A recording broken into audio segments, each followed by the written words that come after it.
Hello, I'm WSJ Money Beat reporter Paul Vigna. U.S. government this morning reported the monthly jobs numbers.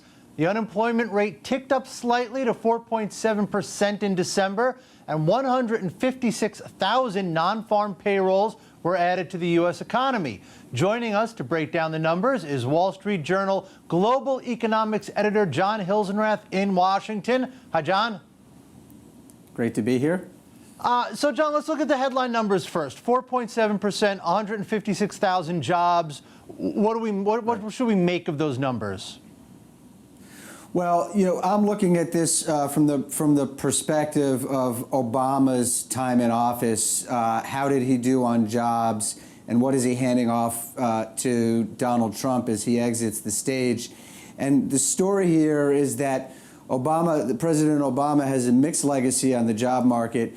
But he's handing over an economy right now to President-elect Donald Trump, which is on a steady but still unspectacular path. A jobless rate of 4.7% is pretty good, though there are still millions of Americans who are working part-time and want full-time jobs.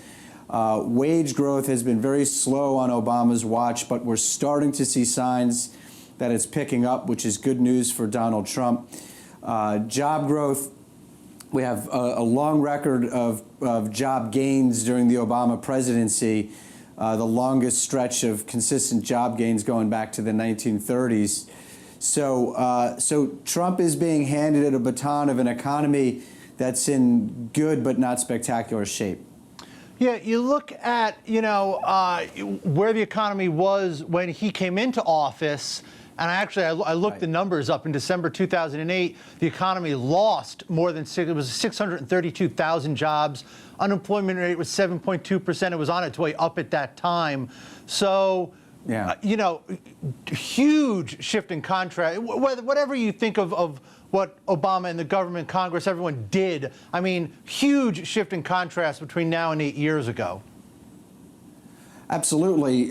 President Obama took office right smack in the middle of a financial crisis, and the economy was bleeding jobs at the time, and it continued to bleed jobs for many months. The unemployment rate went from the 7s when he took control all the way up to 10%, and his defenders would argue that that he deserves a lot of credit for helping to get the economy on a steady path with fiscal stimulus plans, rescuing the automobile industry, and, of course, very unpopular financial rescues, which steadied the financial system and got credit going back into the economy.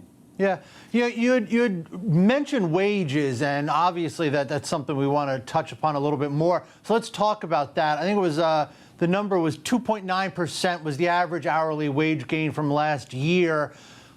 At the high end of what we've seen recently, where are wages right now? Right. Well, they're picking up. For a lot of this expansion, we'd seen wage growth around 2% or even less. This 2.9% number is the best one we've seen in a few years.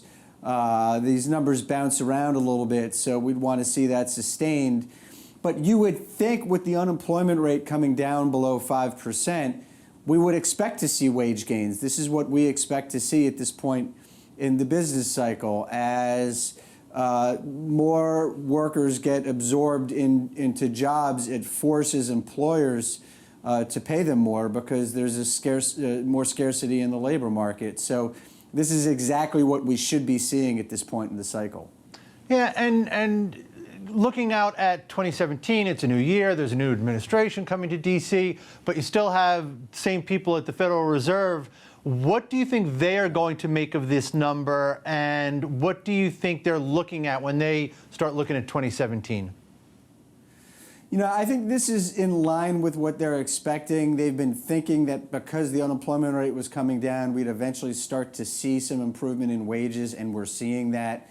They thought that the very robust job growth that we were getting in 2013, 2014 was not sustainable, numbers around 200,000. So they expected to see some slowdown in overall job growth. And so I think because this is in line with their forecast, what it means is that their plans for policy are on a steady as she goes path right now. So they're expecting to raise short-term interest rates 2 to 3 times this year. And I think that's what we can expect to see them to do. The wild card is what happens on the fiscal front. And the Fed is watching this very carefully. You know, we don't know what kind of tax policy is going to come out of this Congress and this new administration. We don't know what kind of infrastructure spending plans are going to come out of this administration and this Congress. And I think if the Fed sees a very stimulative fiscal policy, that's going to make it more inclined to raise interest rates more aggressively than it otherwise would. Yeah. All right, John, great stuff. Thank you very much. Okay, thanks a lot.